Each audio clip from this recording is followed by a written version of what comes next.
Hello, ladies and gentlemen. This is Matt coming yet again for the Sin Bin, and I want to report on another story involving the Montreal Canadiens. And this one is about Jesse Puljujarvi.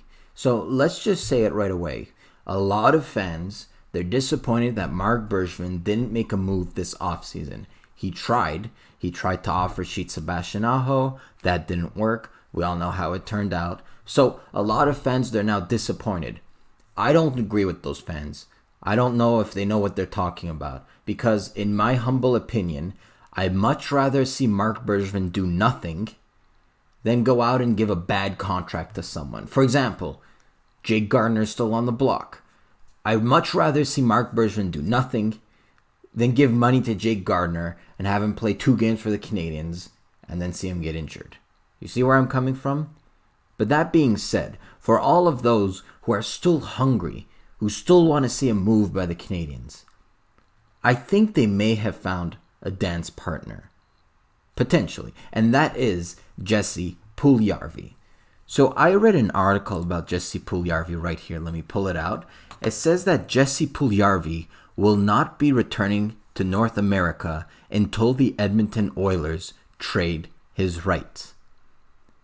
He says, and I quote, "I want a new start." I'm just going to give myself a normal voice. "I want a new start with some other team. Playing in North America is still my goal," Puljujarvi told Kaliva newspaper. "I will stay on Ulu, I don't know what that is. I will stay on Ulu until I have a contract. I will find a place to play somewhere."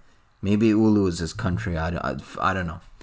So he's threatening the Edmonton Oilers. He's saying, "I'm not going to return to North America until you trade me." So I'm looking at this, I'm reading this, and I'm saying, Canadiens, Bergevin, jump on this. This is a perfect opportunity. You can get him. I want to see him. And why do I want to see him? There's 3 different reasons why I think Jesse Puljujarvi will be a perfect fit for the Montreal Canadiens. And the first reason, it's just one word, but that one word is enough. Finland. What's Finland got to do with anything? I know. Well, part of why Jesse Puljujarvi didn't mesh in Edmonton, part of why he couldn't develop properly is because he's obviously a Finnish player, yes, but he doesn't speak much English. And when I say he doesn't speak much English, he doesn't speak English at all. I'm not just saying that. Look at his draft interview right after he got drafted. The girl's asking him questions. He's in La La Land. And it's not his fault. I don't want to make fun of him or anything here. He doesn't know the language. That's not his fault. But that could be very detrimental to a player's development. Imagine you come into a locker room and you see a bunch of people and they're speaking like an alien language to you. How can you get along with your teammates? How can you win together if you don't understand what the fuck's going on? Now, to my knowledge, the Oilers didn't have much Finnish players to take him under his wing. So he was pretty much left to himself, his own devices. And I could totally relate to him. When I was 6, my parents enrolled me into French school.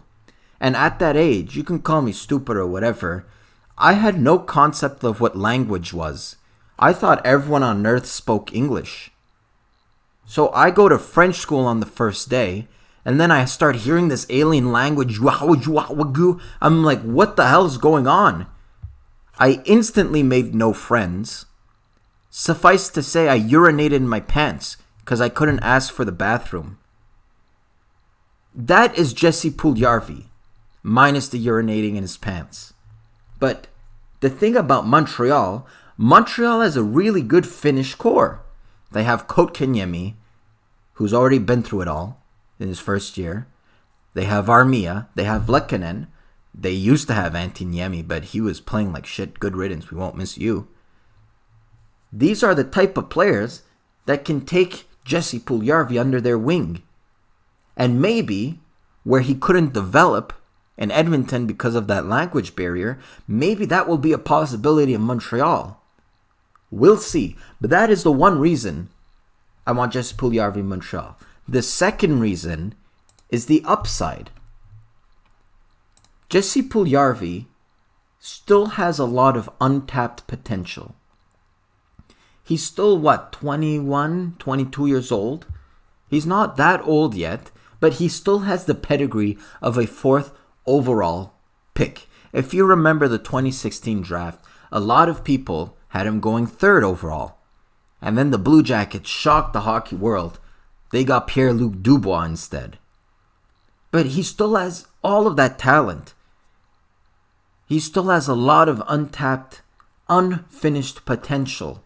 And if it couldn't be displayed in Edmonton, maybe a change of scenery will allow that untapped potential to burst onto the scene. Maybe Montreal is that place. Because the kid is talented. Having that size and that speed, that's not something you see very often. And I know what you guys are saying.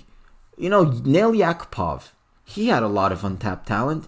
He went to Colorado. He still sucked. And I agree. I am not saying that him changing scenes, whether it be in Montreal or any other team, him having a change of scenario is guaranteeing success. But it's worth a try, and that's a great segue into my third point of why I want Jesse Puljujarvi, and that is the price.